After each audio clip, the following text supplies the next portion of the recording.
So I was asked to talk about our efforts we've been working on, as I said, for about the last year and a half. A lot of good work has been done, and what we've been looking at is our facilities, our apparatus, and our people needs for the future. So this is a presentation that could probably take 2 hours. You don't want me to go on for 2 hours. We don't have 2 hours. So I'm going to have about a half hour, and what I'm going to do is really try to touch on each part of it because it's really important information that you all need to know, we should know. There's no secrets here. We all know what we need. We all feel the impacts of what's happened over the last decade, and so we want to make sure everybody understands that. We are going to film this so we can push this out through an FDC because we want all the members to know this. We want members to know that we're aware of the conditions and our needs and what our plan is to move forward. So I've got a PowerPoint. You can follow along there, and I'll walk us through that. Like I said, this is going to be about strategic planning efforts, not the strategic plan. Obviously, the difference is this is more focused on people, apparatus, and facilities moving forward. So significant amount of work has went into this, not just me by no means. A lot of people have helped. We've had to develop metrics and how we're going to measure our needs and our future needs and be able to how we can articulate that objectively.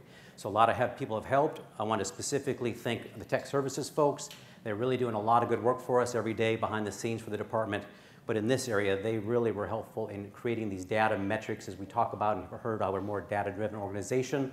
They were really instrumental in helping me to do that as we created one and it wasn't quite right and we reimagined it or redefined it. So they really do deserve a shout out. I also want to specifically thank Josh Klim. Josh is, he helps management, he helps the labor side. He really is a utility player for us. He was instrumental in the forecasting as far as our relief rate that the fire chief mentioned earlier.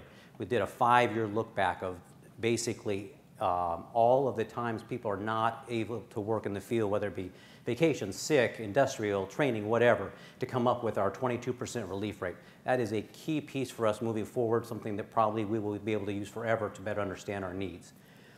The objective of these efforts, like I said, they started about a year ago. The objective was really to be able to understand our conditions, our needs today, where we're going as an organization, as a department, and how we can objectively articulate that to all of you, to our elected bodies, to our city leadership, to our community, to help them understand really what our needs are and the impact if we aren't able to meet those needs.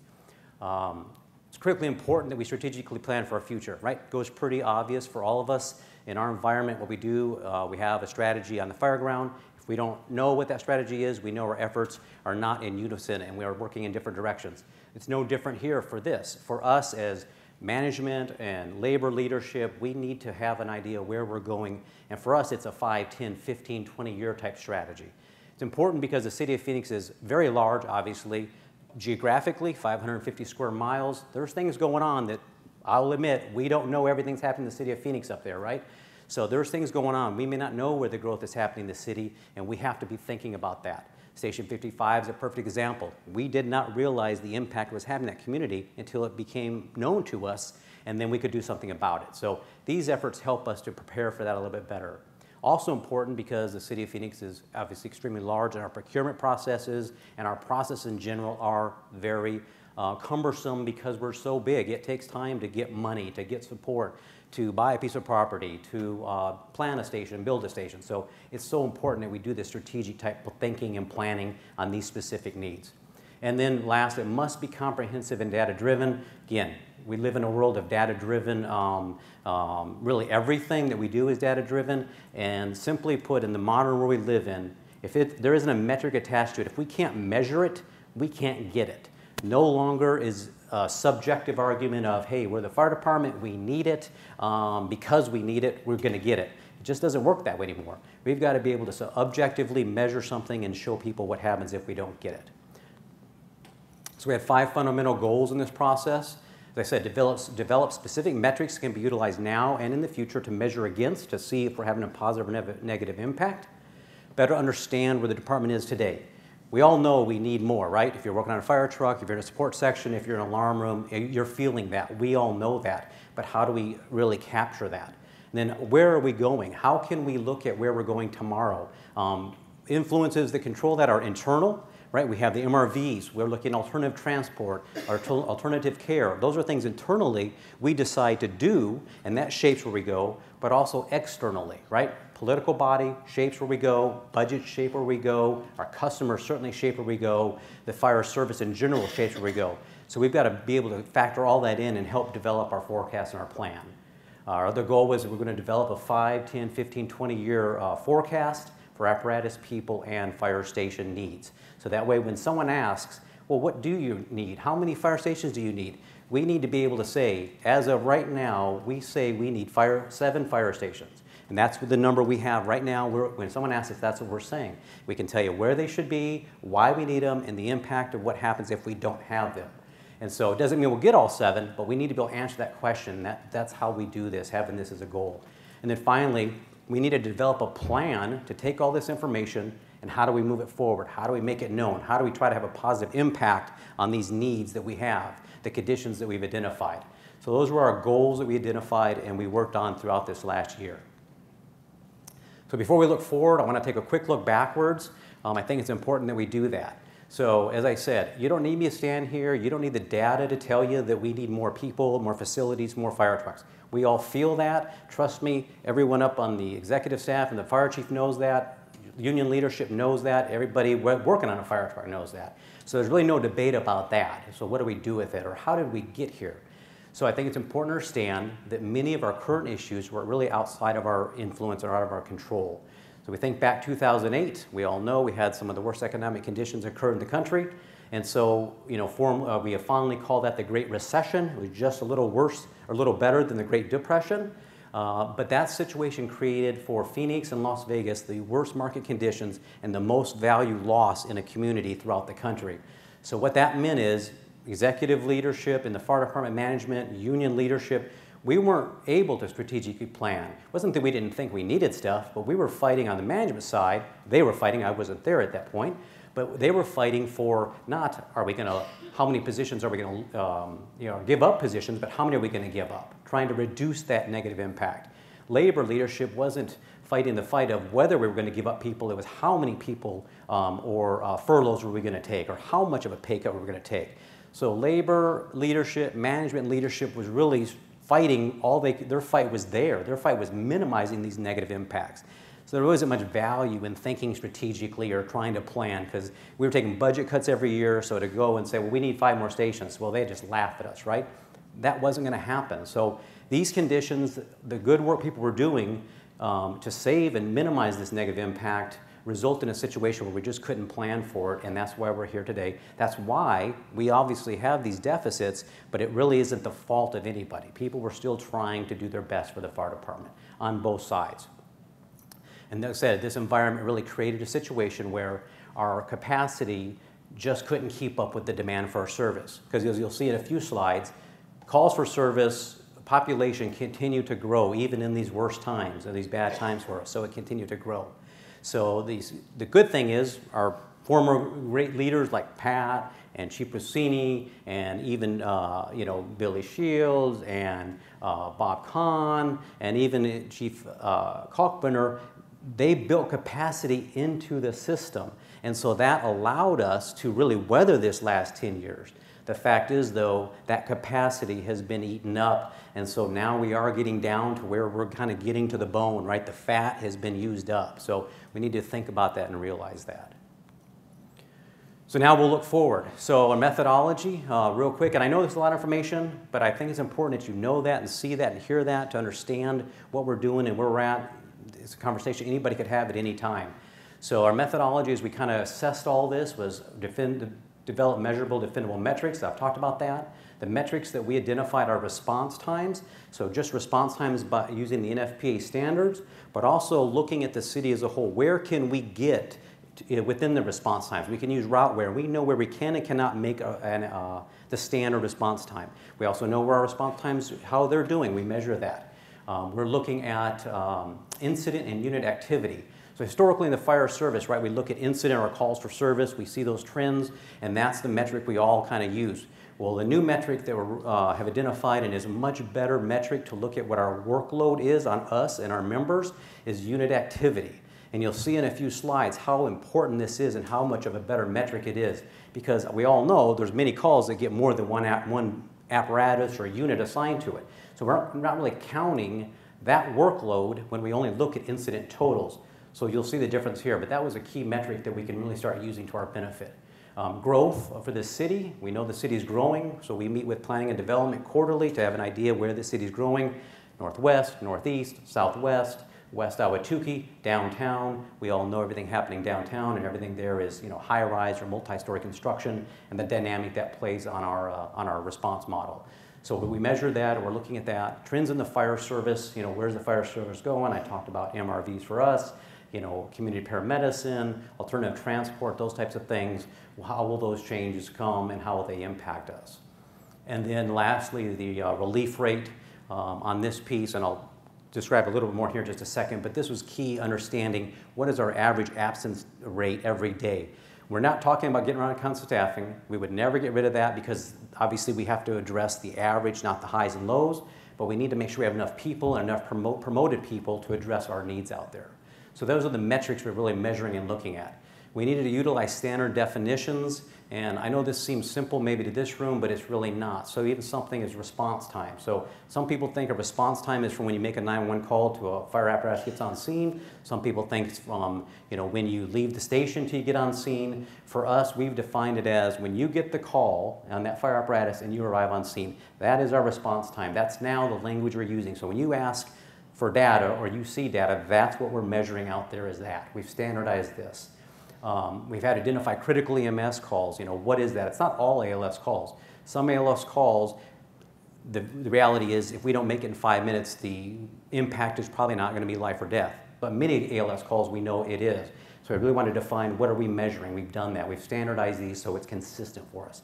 We need to prioritize our needs. We can't we'll never be able to put an engine, a ladder, rescue in every inch of the city and make sure we can have response times, meet the response time standard. Perfect example is Station 72.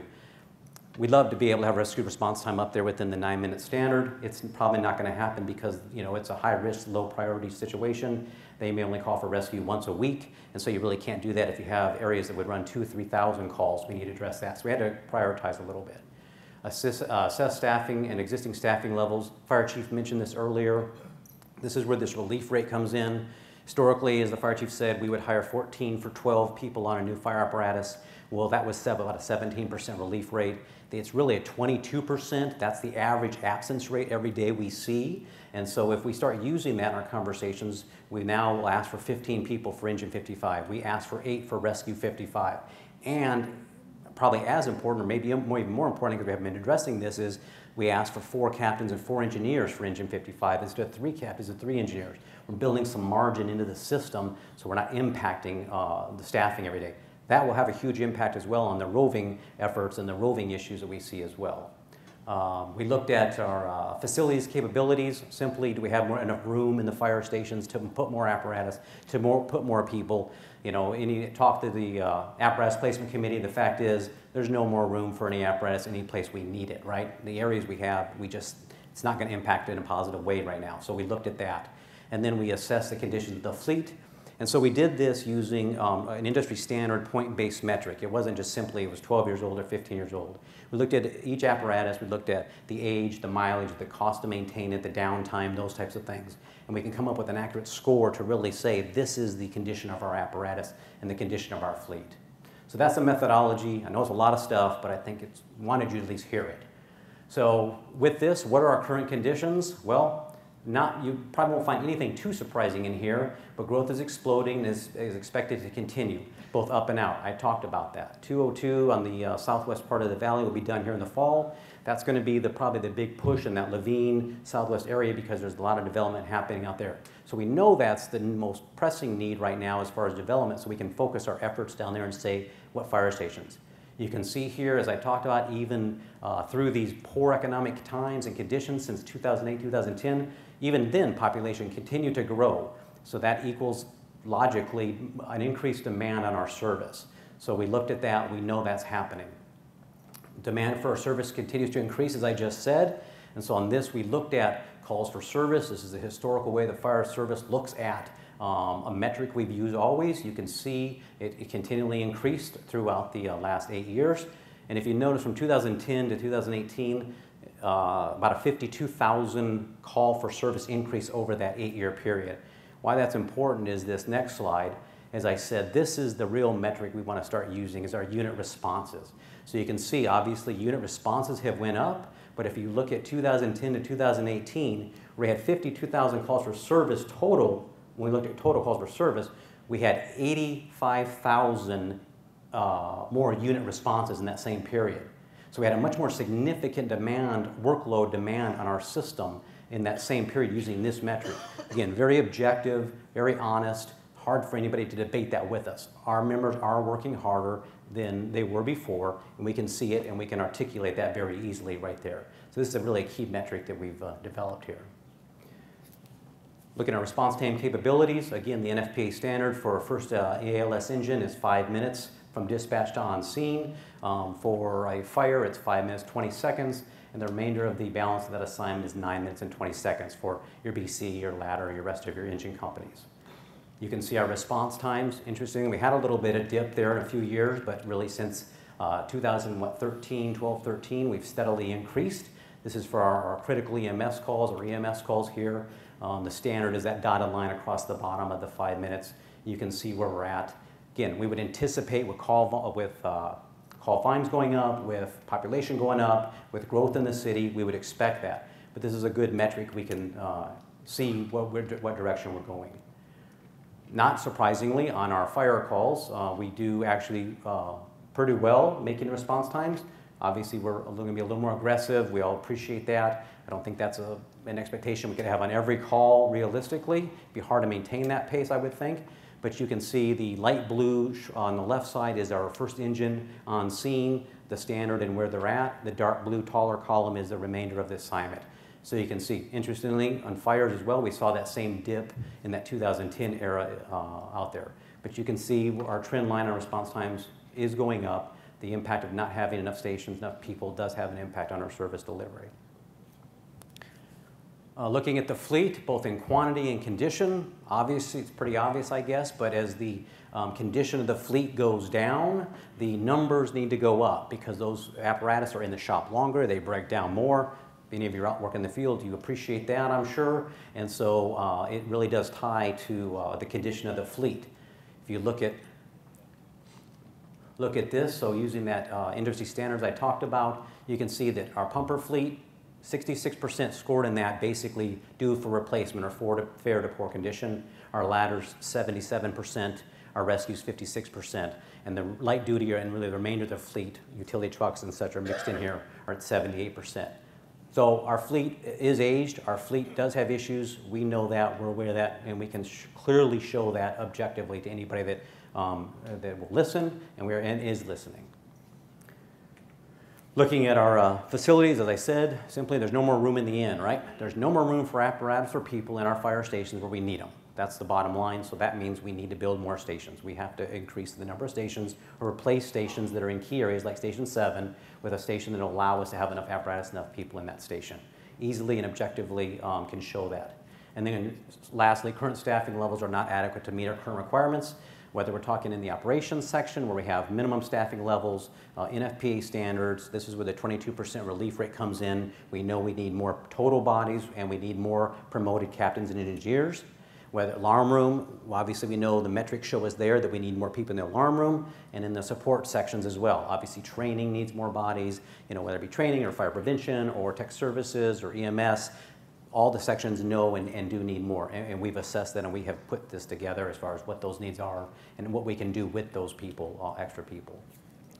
So conclusions of this assessment, again, not really surprising, but significant needs for fire stations, apparatus, and staffing, both sworn and civilian, exist. And on that, as I said, on the fire stations, our immediate need today, we are recommending is 7 fire stations. 3 of those are replacements for 7, 13, and 17 because those are areas that are just busy and we need more apparatus in those areas. So, and the other 4 would be new stations basically to address the issues we found or the needs we found based on the metrics I gave you. On our apparatus, so as a whole, we have 617 vehicles and apparatus in our fleet. 70% score at the due for replacement. So we have pushed out a plan to start a replacement, a metered replacement plan, and what that would look like. We're addressing that. And then on staffing, so we have made a recommendation that we need 271 sworn members and 77 civilian members. Some of those 271 would be on new fire trucks that would then go into stations like 72 and 60 and 59 that we've never put an engine in. So we'd address that, and we'd also address it. We would need some new stations to address, and then some of that 271 would be in that margin I talked about. The 77, many of those would go in the alarm room, because that's probably our greatest number of, for a section that has the greatest deficit, would be in the alarm room, and then the rest would be spread out through all the other sections out there. As I've already talked about a little bit, is unfortunately, we should anticipate increasing demand in our existing capabilities, right? Even, as I said, we're a big machine. Even if we were able to get money today, we aren't going to see 5 new fire stations and 50 new fire trucks in the next month or 2 months or year. So the reality is we've eaten up our capacity. We're going to probably continue to see increases in expectations on us, and we're just going to have to get through this together and continue to make our needs known and our issues known. So the reality is that's probably going to happen. I do not see how that won't happen. On a positive note, because I hate to be such a downer about everything, is the data supports our conclusions. And as I said, we've got to be objective. We've got to be able to show and measure this as we have this discussion is what is the consequence of not giving us those new fire stations or those 271 sworn members or those 77 civilian members or the new fire trucks. So the data supports it, we can objectively show it, and the conclusions are consistent with that. So getting to close to the end. So what's our plan? Well, our plan must be data-driven and verifiable. It is. We must consistently utilize objective standards and metrics to drive our plan. We are. And the advantage we have over, for instance, any other city department or even PD is because we have NFPA standards of 1710, because we have labor and MOU agreements on minimum staffing levels, so we can look and say, based on NFPA 1710 standards, to get a fire truck or a crew into that location to make a difference on a drowning or on a house fire or a structure fire or a cardiac event, that we know our consequences if we get too far out. We know where a fire station needs to go, which drives where an apparatus and what type of apparatus needs to go there, which drives the number of staff we need for those apparatus, which then drives our support as far as support positions and people, because we tie that metric really to our sworn metric. So we have this nice waterfall effect to be able to make this case and make our needs known in a very objective, very defendable way. And I will challenge anyone out there to say that what we say is not accurate, that what we say is in any way stretching anything. It is a fact of what we need and what we know we need. So our plan is also to develop a metric-based 20-year forecast for apparatus stations and people. We have. It's a little small, but I want to show you we actually have it. So this is 20-year forecast of fire stations that we need in the city of Phoenix, or we anticipate we'll need. We have our immediate needs, as I said, are 7. And then in the 2 to 7 year period, we have 5 more stations, 7 to 12 and 12 to 20. Obviously, when we get out to 20 years, it's pretty dynamic. It'll probably change a little bit. But based on all the information we have now, trends that we're seeing, growth of the city, this is where we will need stations, which drives, again, apparatus and drives people and then drives our support staff. So we have that, and we push this out anytime we're asked. We can respond almost instantly when a question comes from a council member or city leadership about what you need. We can go there and we can say, this is what we need. Apparatus replacement plans, as I said, 70% due for replacement. So our plan on that is we've recommended of that 450 we need to replace, we've recommended a 3-year, 150 apparatus vehicles in 3 years, 50 a year, because the maximum we could probably even put into service. And that would make a big dent in it, and then start an actual metered approach where we're actually replacing the number of apparatus every year that at that 12 to 15 year mark, apparatus are getting pushed out of the system. We're pushing this message. We're getting support for this message. We are getting some encouraging discussions on our fleet, I will tell you that. But we have a plan on what that would look like and what we need and why we need it. Because we know when we keep this aging fleet, our maintenance costs go up significantly. So we have some leverage there as well in our discussions. Implemented updated staffing level. As I talked about, the 22%, so we've done that. Engine 55, we asked for 15 for that engine, 4 captains, 4 engineers. We asked for the 8 for Rescue 55. Fire Chief mentioned that we've already put in for upgrading 48 captains and 14 engineer positions to get us up. So we're using this. We are going to use that methodology, that relief rate moving forward on new apparatus or in our discussions. Again, very defendable, it's verifiable, really not a debate of whether that's an accurate average absence rate for us. So we're using that. This is our plan. Consistently seek funding for our plan, whether it be conversation with BNR to utilize the general fund, whether it be grant funding like we use SAFER for 9 years, whether it be looking at revenues that we generate either from rescue transports or in our permitting for fire prevention or different areas like that. There's revenues we can capture and utilize there as well. So we'll continually seek our funding for our plan. We're going to continue to leverage our labor management relationship, right? Now we have a consistent message. Anybody can have this message, can understand this. So when management has these discussions, when the fire chief goes to City Hall and has these discussions, she has very good information that she can represent our needs very clearly and very objectively. When Steve and his group goes over there and talks to the political body, they can have this from the same message. It's going to be clear and concise of what our needs are, what the impacts are if we don't meet these needs. So we need to work together to continue to drive this so we can improve our issues we have. Presenting presentations to mayor and council, I can tell you, just in the last little over 6 months, 4 presentations have been made to mayor and council at council meetings, at work study meetings, at subcommittee meetings. This message is out. Everyone is well aware of the issues and needs we have today, as well as briefings to city leadership. Regular conversations are happening with the fire chief, making these things known, again, making the consequences known. And so this is our plan, and we'll continue on this. And now this is a plan that everybody has and can use as they need to. So that pretty much finishes up the quick overview of all these efforts. I realize that this isn't all great news. Like I said, there are not a bunch of fire trucks rolling in the parking lot right now. We're not building new fire stations.